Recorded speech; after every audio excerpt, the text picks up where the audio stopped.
Hello and welcome to this edition of Capital Dateline. I'm Brad Swanson, your host. We're here at the Florida Cable Telecommunications headquarters, just a few blocks from the Capitol, and I am joined by Jim Saunders, executive editor of the News Service of Florida, here to tell us what's going on in Florida politics. Jim, welcome. Thanks. So we've got a lot happening across the state, but of course we're going to start with the biggest political issue that's happening right now, which is the presidential election. What's happening in Florida with regard to our two esteemed candidates? Well, esteemed, I guess, is in the eye of the beholder, but it looks like Hillary Clinton. The latest poll we've seen that she's ahead by about 6 points in Florida, and I think a lot of that has to do with, or at least part of it has to do with all this controversy recently about Donald Trump and the issues of these video that came out and comments about women. What a lot of people are saying are comments about sexual assault. And the Democrats are really trying to capitalize on this. There's a core group of Trump supporters who are very defending him a lot, but I think a lot of the Democrats are really going after trying to use it to galvanize their base, also get independent voters, women voters, and also any Republicans who may be anti-Trump but hadn't been willing to cast their votes for Clinton.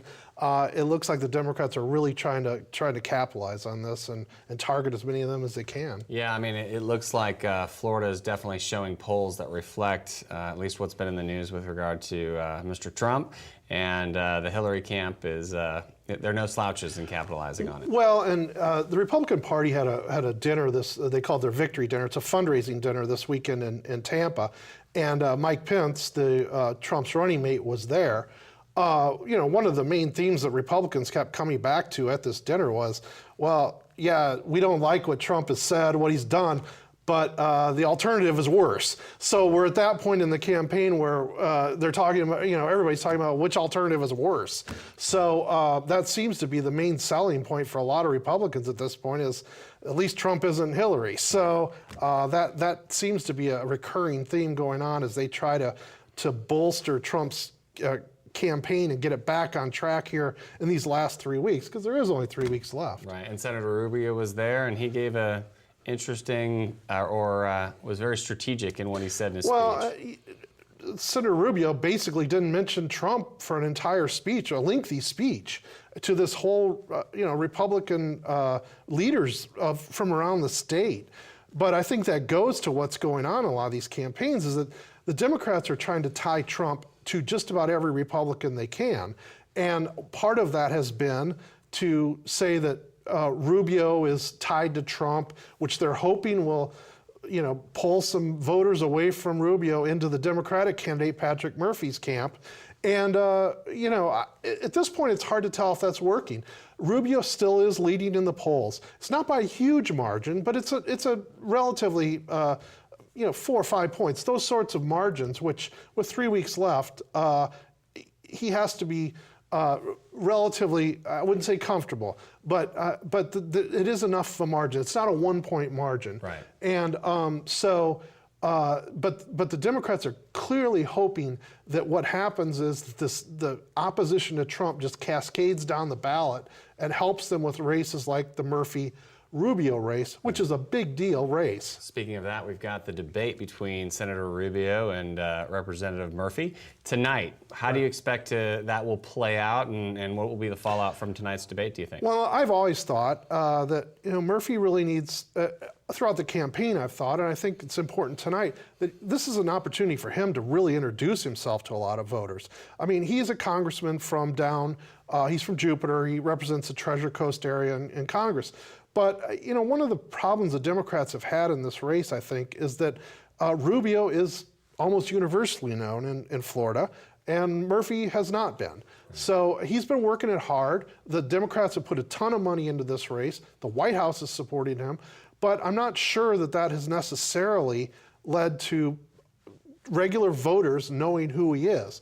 Now, Rubio, he's going to have to explain the Trump issue, I assume, during this debate.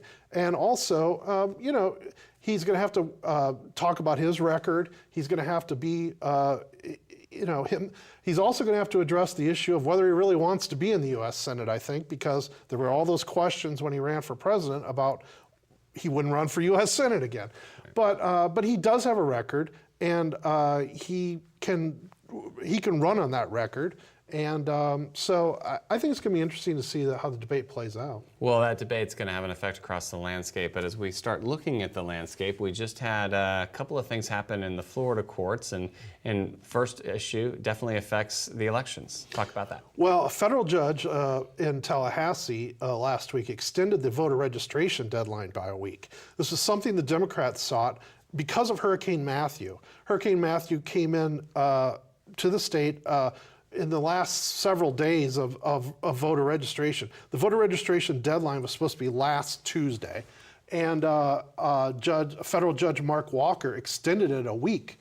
The argument that Democrats made was that the hurricane not only did it displace a lot of voters who had to evacuate, so they couldn't register to vote, but also it closed down government buildings. I mean, supervisor of elections buildings, courthouses, those sorts of things. So this federal judge extended the deadline by a week. It was interesting. When the hurricane first started, this issue came up. The Democrats were pushing, we need to extend the deadline. And Governor Scott basically said, there's really not a need to. There's a lot of ways for people to vote. That this should have been, registration deadline does not need to be moved because there's a lot of avenues for people to vote, register, so on. And but by the time that they had this hearing, the Scott administration has sort of pulled back. They didn't really make that argument as much, and they did not, in the end, did not appeal or anything. So the registration deadline has been moved back to tomorrow, Tuesday of this week. So the Democrats are clearly hoping that they could register a bunch of voters in the final days of before this deadline and get them to the polls. Well, so the elections have been eclipsing just about every other story that we see in the state, but the Florida courts also came out with a policy issue or a ruling that's going to affect policy in the upcoming session that doesn't sit anywhere near an election. Talk about Maybe that. Thankfully, there's something else to talk about. The Florida Supreme Court on Friday issued a ruling in a death penalty case that struck down part of a new Florida death penalty law. This is a big deal. This has been going on for months, and the people who are in the criminal justice system, the prosecutors, the public defenders, the defense attorneys, not to mention 400 death row inmates, have been waiting for this ruling from the Supreme Court. Essentially, there was a ruling from the U.S. Supreme Court early this year that struck down part of Florida's death penalty law. The legislature came in and did a fix, tried to pass a law to fix that. Part of that debate was whether juries need to be unanimous in recommending the death penalty for judges then to impose the death penalty on defendants. Traditionally, Florida had only been a majority. A majority of a jury could make that recommendation. In the law that passed early this year, the legislature said, no, we want 10 members of the jury, of the 12-member jury, to recommend whether somebody should be sentenced to death. Supreme Court tossed that out and said it has to be unanimous. It has to be all 12.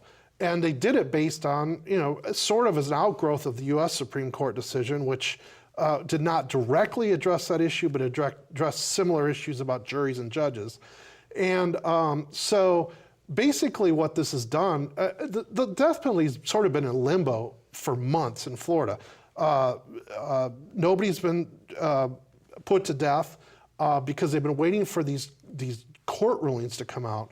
But now that the Supreme Court has ruled, essentially the legislature is going to have to come back in and change state law to comply with that, to go to a unanimous recommendation. Now, this is the way most states, almost all other states that have the death penalty do it, but Florida's been resistant to it for a long time.